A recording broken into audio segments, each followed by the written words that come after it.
So, what do you get when you have one half of the directing team and the Wachowskis, no Lawrence Fishburne, and a Neo that looks a lot like John Wick? I'm gonna give you my thoughts and reactions to the new trailer from The Matrix Resurrections right after the jump.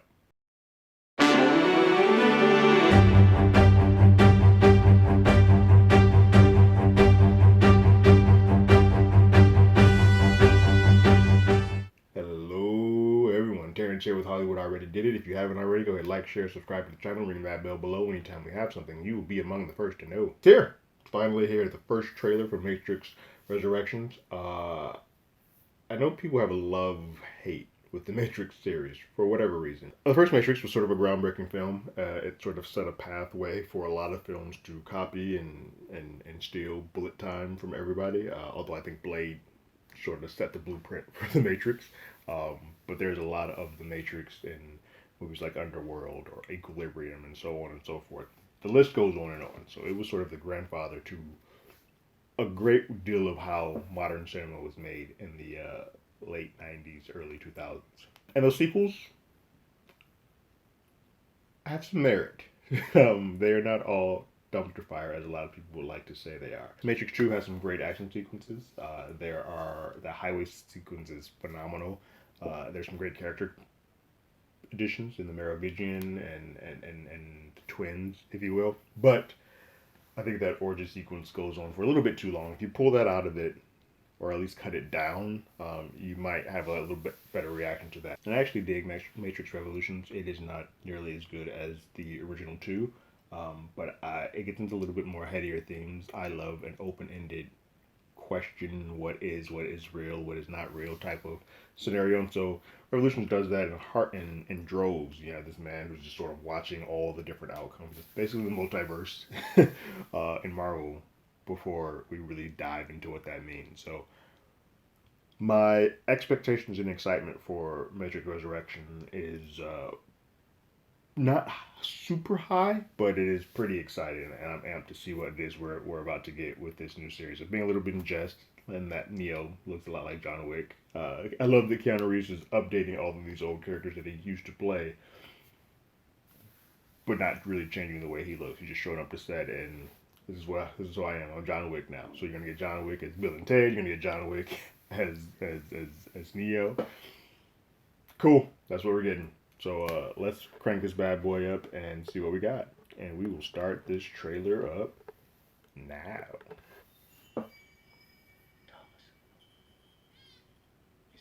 I already have black hats.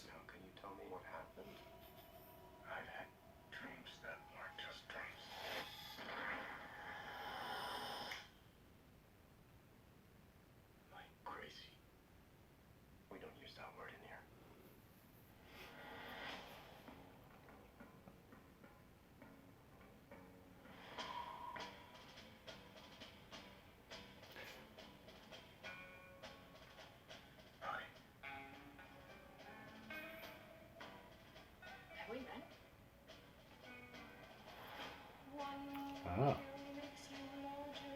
they don't know each other.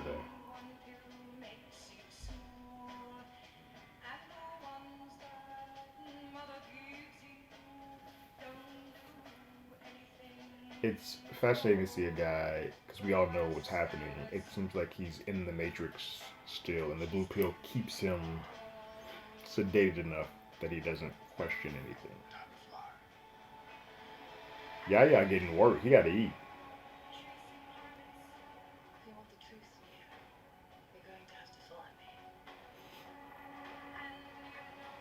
Take that red pill. Shit changes on you. Get back in that.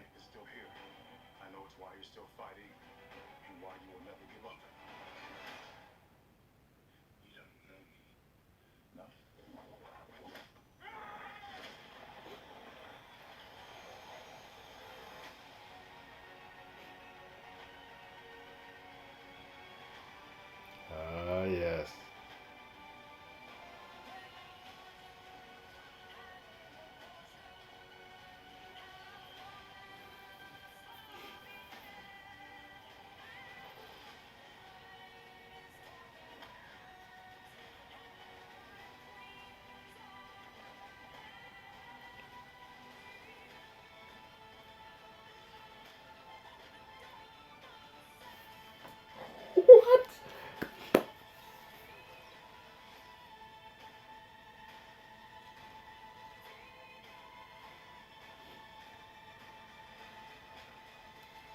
Throwing missiles?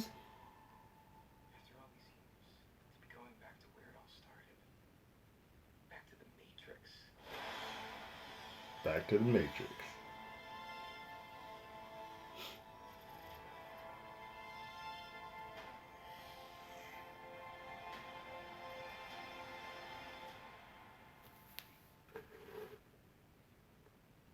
There is a weird, maybe it's nostalgia. Maybe it's the history of what Matrix meant, and when I saw it and how important it was to sort of just like free your brain and take the red pill and look at things differently. That just gave me a lot of goosebumps. Like I started getting chills again. And it's crazy to me because I think the Matrix means more to me than I would like to readily uh, believe. But that looks fun. There are some. I always wondered going back to this world, would it feel stale using some of the wire and kung fu, wire fu, if you will, and bullet time stuff? But it looks like they have taken what they used to do. They, one of the Wachowskis, has taken what they used to do and adapted it to today and used some bullet time. There's some stuff that Inception with a turning wall or turning room while you're fighting and all that. It just looks amazing. I'm excited to see this now. It's weird. This is going to be one of those HBO Max and HBO in theaters at the same time, day and day of release. I cannot imagine a world where if you feel safe, you should not be seeing this in a theater.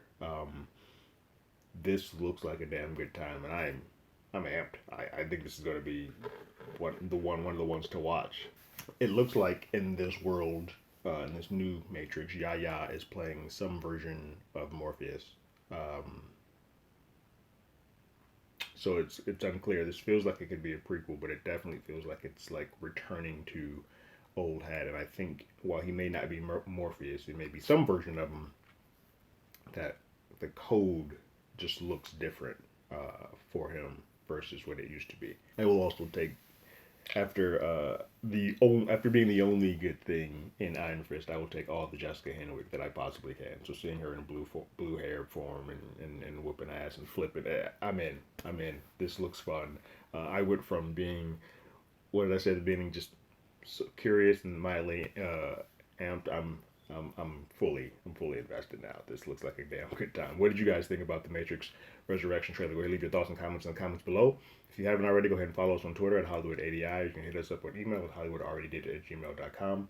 We also have a podcast with the same name. That's on Google Podcasts, Spotify, Apple Podcasts, and here on YouTube. We have our original show. We're talking about Shang-Chi this week, and then we have our spinoff called Marvel Pair-Ups, where we're talking about an episode of What If with one of the old non-canon MCU films. This week happening to be Blade, which just happens to be fit in with everything else that's happening in the world, where people have been saying that X-Men and Spider-Man are the parents of the MCU, and we all know that it's Blade. But it's also fitting, Blade is sort of the parent to Matrix as well. So you can listen to that here and anywhere else their podcasts are played. But like always, I got my ticket. You got yours.